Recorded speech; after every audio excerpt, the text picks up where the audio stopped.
Η κρίση ξεκίνησε από την Καλιφόρνια των ΗΠΑ. Οι αμερικανικές τράπεζες έδωσαν στεγαστικά δάνεια σε ομάδες χωρίς τον υποτυπώδη έλεγχο για το αν μπορούν να τα αποπληρώσουν. Έπαιρναν δάνεια ακόμα και αυτοί που η δόση τους έφτανε στο 95% του μηνιαίου μισθού τους. Το χειρότερο όμως ήταν πως αυτά τα επισφαλή δάνεια οι τράπεζες τα έκαναν τραπεζικά προϊόντα και τα πούλησαν σε άλλες τράπεζες. Όταν οι δανειολήπτες αδυνατούσαν να αποπληρώσουν τα δάνειά τους και τους στόκους, οι τράπεζες άρχισαν να τους παίρνουν τα σπίτια, αλλά αυτά πλέον στοίχιζαν ελάχιστα λόγω της μεγάλης προσφοράς. Ένα τοπικό πρόβλημα δανειοδότησης έγινε ξαφνικά το πλακάκι του ντόμινο που άρχισε να ρίχνει τις οικονομίες του κόσμου. Μόνο και μόνο επειδή κάποιοι αντιλαμβάνονταν την οικονομία σαν ένα είδος τζόγου ή υποδρόμου. Ένας χορός δισεκατομμυρίων με θεωρητικό χρήμα που κάποιοι το έπαιξαν για να κερδοσκοπήσουν.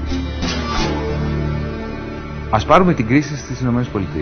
Ξέρουμε όλοι ότι ξεκίνησε από κάποια στεγαστικά δάνεια που είχαν δοθεί χωρίς σειρμό και σκέψη σε οικογένειες που δεν μπορούσαν να ανταπεξέλθουν. Ποιο ήταν αυτό το ποσό? Ήταν γύρω στα 300 με 500 δισεκατομμύρια δολάρια στη χειρότερη των περιπτώσεων. Ένα ποσό που ακούγεται πάρα πολύ μεγάλο, αλλά το οποίο, ξέρετε κάτι, δεν έχει καμία σχέση με το μέγεθος της μαύρης τρύπας που τελικά κλήθηκε το αμερικανικό δημόσιο, ο αμερικανός φορολογούμενος, να καλύψει. Αυτή η τρύπα, όσο και να φαίνεται τεράστιο το ποσό, ήταν γύρω στα 8 με 10 τρισεκατομμύρια. Πώς πήγαμε από τα 500 δις στα 13? Είναι πάρα πολύ απλό. Ο φορολογούμενος δεν κάλυψε μόνο τα στεγαστικά δάνεια αυτών των φτωχών ανθρώπων που τελικά δεν μπόρεσαν να τα ξεπληρώσουν. Ξέρετε τι άλλο κάλυψε? Όλα τα στοιχήματα που κάναν οι τράπεζες, που έπαιξαν οι τράπεζες πάνω σε αυτά τα δάνεια. Γιατί αυτό ουσιαστικά έκαναν οι ΗΠΑ. Ο λόγος που το δημόσιο χρέος αυξήθηκε τόσο πολύ είναι γιατί βασικά εξασφάλισαν στους τραπεζίτες, οι οποίοι στοιχημάτιζαν πάνω στα δάνεια των φτωχών, ότι αυτά τα στοιχήματα θα τους τα καλύψει ο φορολογούμενος.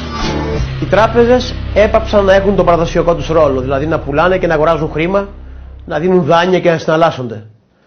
Έγιναν μηχανισμοί που τζογάρουν με οικονομίες κρατών και πολλές φορές γίνονται ισχυρότερες από τα κράτη. Όταν ξέσπασε η κρίση στην Αμερική, η Ευρώπη πίστεψε πως το θέμα δεν την αφορά. Μέχρι που ανακάλυψε πως πολλές ευρωπαϊκές τράπεζες συμμετείχαν σε αυτό το αλυσβερίσι, στοιχηματίζοντας με ανύπαρκτο θεωρητικό χρήμα. Στην Ισλανδία, 3 τράπεζες οδήγησαν τη χώρα στην κρίση, μπροστά στη μαύρη τρύπα. Το αποτέλεσμα είναι ότι η κρίση των τραπεζών και η κρίση που προκλήθηκε από αυτά τα στοιχήματα, τα οποία μετακάλυψε το δημόσιο, μεταμορφώθηκε σε κρίση δημόσιου χρέους. Και αν το δημόσιο αυτό χρέος απειλεί την Ευρωζώνη με κατάρρευση, αυτό οφείλεται στο γεγονός ότι δεν είναι τόσο πολύ μεγάλο αυτό το δημόσιο χρέος, απλώς είναι κατανεμημένο με τρόπο που το μεγαλύτερο ποσοστό βαραίνει τις πιο αδύναμες πλάτες. Και έτσι, όταν πέφτει ο ένας μετά τον άλλον, η Ελλάδα, η Ιρλανδία, δημιουργείται αυτό το ντόμινο που τελικά κινδυνεύει την Ευρωζώνη ολόκληρη με κατάρρευση. Οι ελληνικές τράπεζες δεν είχαν σχέση με τα τοξικά προϊόντα που δημιούργησαν την κρίση. Η Ελλάδα όμως ήρθε στη μαύρη τρύπα της οικονομίας με τις δικές της ιδιομορφίες. Το ίδιο και οι Έλληνες πολίτες. Από τα CDS. Το ίδιο και οι Έλληνες πολίτες. Από τα CDS. Από τα CDS. Από τα CDS. Από τα CDS. Greece is a crime scene. There was a deal cut between Goldman Sachs and the prior Greek government in which the Greek government handed Goldman Sachs euros, 2.3 billion euros. Goldman converted them to yen, Japanese yen, and then reconverted them back into euros at a massive loss to Goldman, which gave the Greek government a massive gain to cover up a deficit. Now, Goldman doesn't lose money, especially not deliberately, so they're not stupid. They're stupid like foxes. It was a phony transaction for which Goldman was paid over $250 billion. When it was uncovered, is of course the economy simply imploded, and Greece has to pay something in the area of 9% above normal to borrow money on the euro. No one could survive that. And so and then we're told it's the Greek people Remember, all this money goes to the bankers, not one penny to Greece. 180 billion euros, that's $500 billion. $500 billion.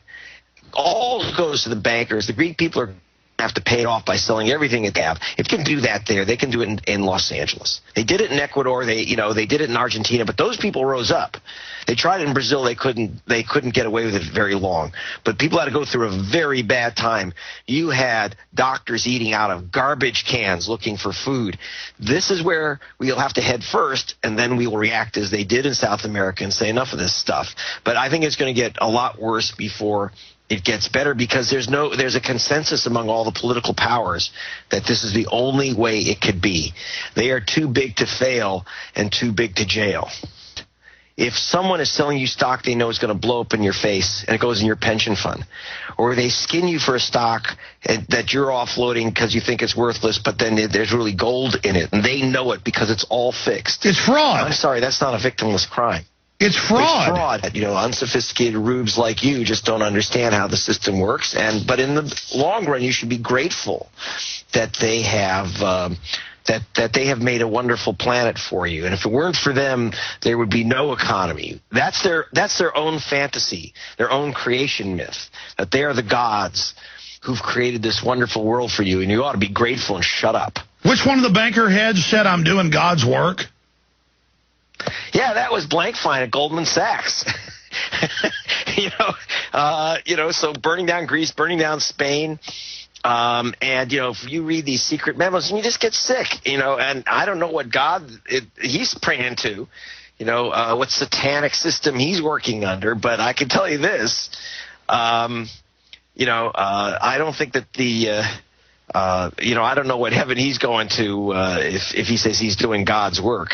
Θα έλεγα ότι η παγκόσμια κρίση έχει τα εξής χαρακτηριστικά που αφορούν την Ελλάδα. Πρώτα ήταν μια κρίση του ιδιωτικού τομέα και των τραπεζιτών, γιατί μερικοί θέλουν να μας κάνουν να ξεχάσουμε από πού ξεκίνησε η κρίση και την εμφανίζουν ως μια κρίση απλά του δημοσίου. Έρχεται η κρίση από το ιδιωτικό τραπεζικό σύστημα των ΗΠΑ και του αγγλοσαξονικού χώρου και δεν υπάρχουν τα λεφτά όπως πριν 15 χρόνια για να λυθεί.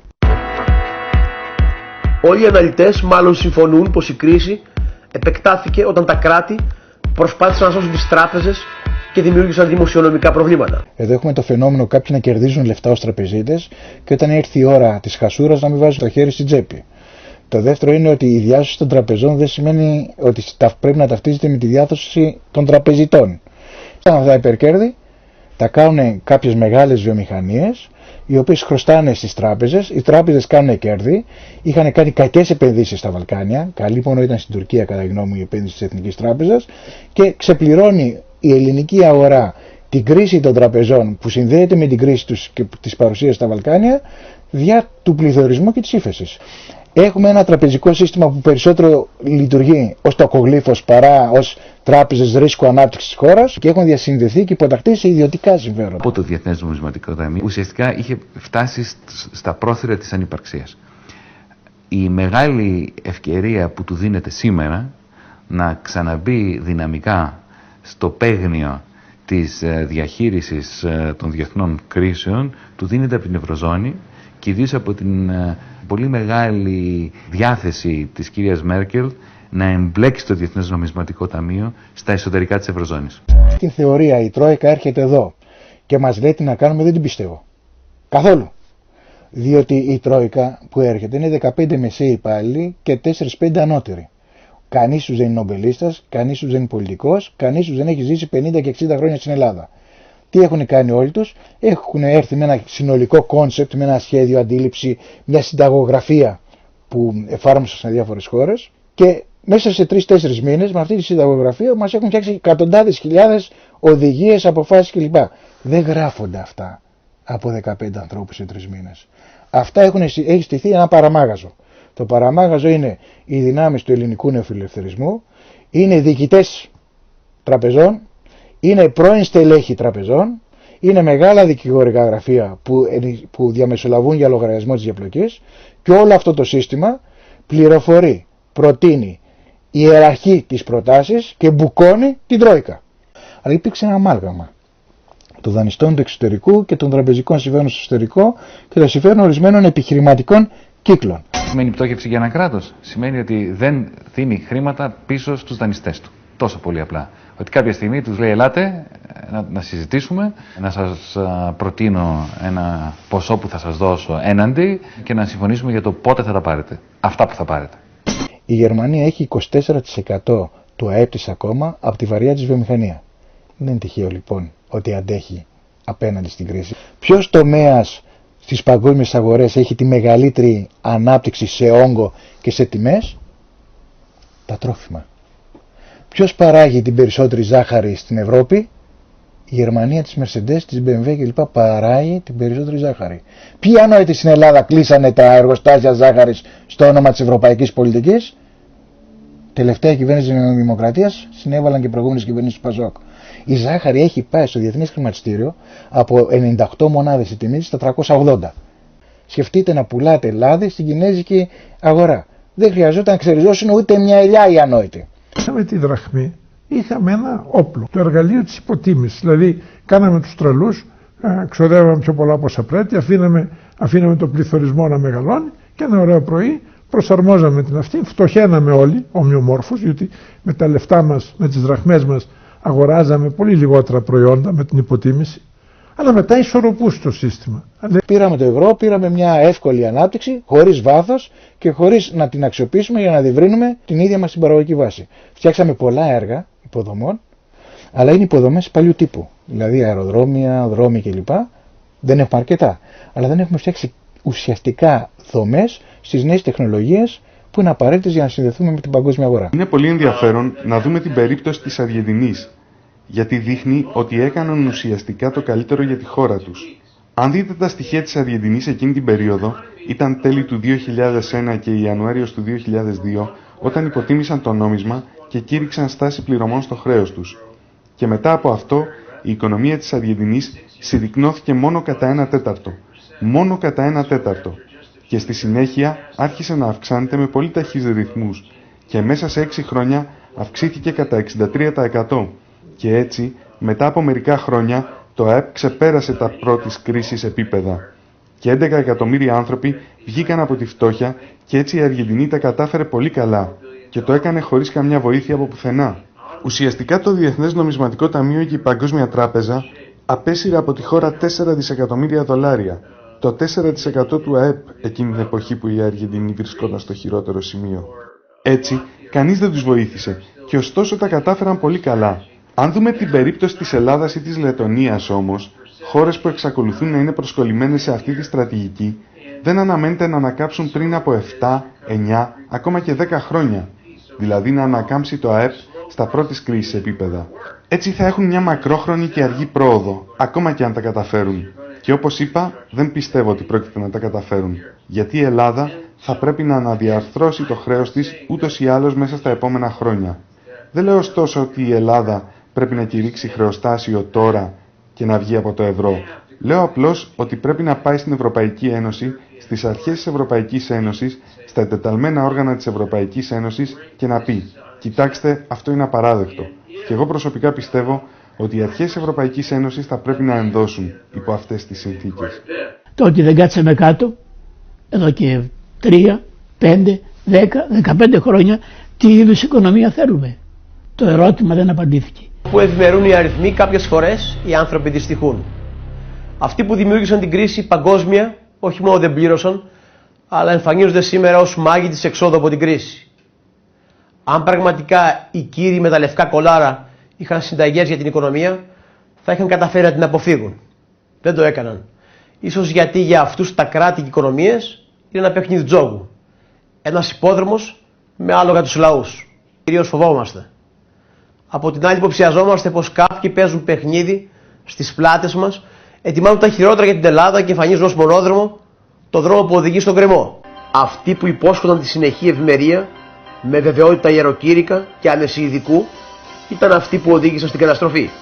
Και ήταν οι ίδιοι πάλι που αργότερα υπόσχονταν ότι έχουν τις συνταγές εξόδου από την κρίση.